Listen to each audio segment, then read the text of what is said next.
Hi, welcome to this session where we want to talk about Jesus' second coming procession.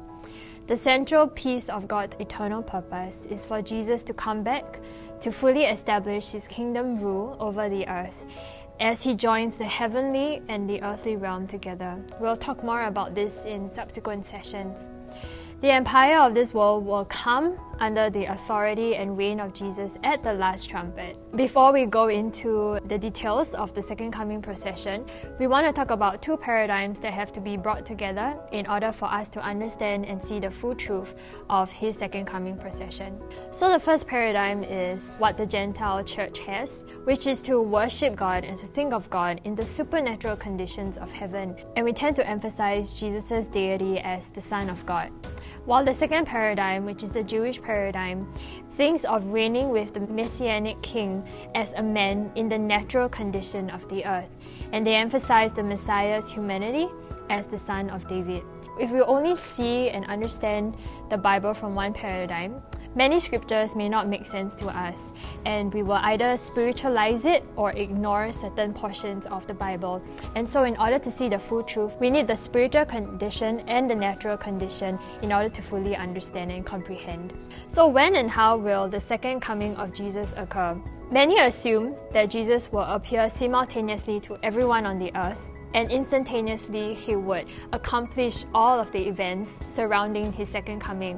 While this is a misconception, because in reality, his second coming is a three-stage process that includes many events instead of it being a one-day event. And the seventh trumpet will initiate the second coming of Jesus, and the rapture occurs at his second coming. This is seen in Revelation 11, verse 15 to 18, 1 Corinthians 15, verse 50 to 52. So the seventh trumpet will occur at the end of the Great Tribulation, which is the end of the 1,260 days after the release of the first seal in Revelation 6 verse 1. And this will initiate Jesus' second coming procession that will occur over 30 days. And we can see this by comparing the 1,260 days that is seen in Revelation 12 verse 6 with the 1,290 days of Daniel 12 verse 11. So the last three feasts, which are the four feasts of Israel, give us a prophetic picture of the second coming procession of Jesus. I won't go much into the details, but you can study in your own. But based on these feasts, the sounding of the seventh trumpet will initiate a 15-day second coming procession in the sky, followed by a 10-day second coming procession on the land, and ending with a 5-day triumphant procession led by Jesus into Jerusalem. So contrary to what many people think, that the second coming procession is a one-day event, it's actually a three-stage process. And so let's dive deeper into each of these stages. So the first stage is Jesus' procession across the sky, and this is about 15 days. We see this in Revelation 1 verse 7, which says that, "Behold, he is coming with clouds, and every eye will see him, even they who pierced him, and all the tribes of the earth will mourn because of him." And so he would come in the sky, and all eyes will see him. And since the earth is round, it's impossible for all the inhabitants of the earth to see God at the same time. Jesus will actually have to physically go through the longitude and the latitude of the earth in order for all the inhabitants to see him.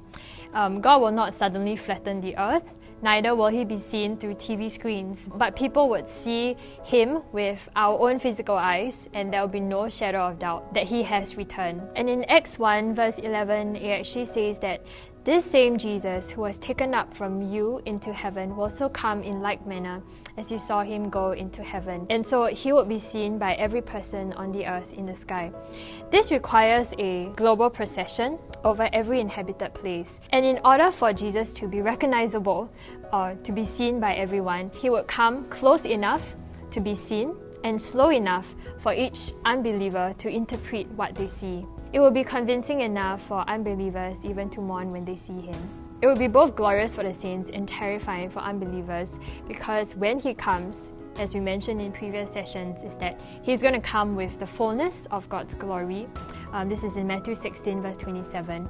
He would come with all the saints and all the angels. The whole armies of heaven is going to follow behind him.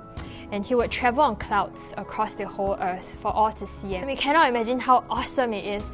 This is Matthew 24 verse 30. And Jesus would come with great power and flaming fire, and he would travel with the brightness of lightning. Matthew 24 verse 27, Mark 13 verse 26, and 1 Thessalonians 1 verse 8. And so the first stage of Jesus' procession would be in the sky that will last for about 15 days.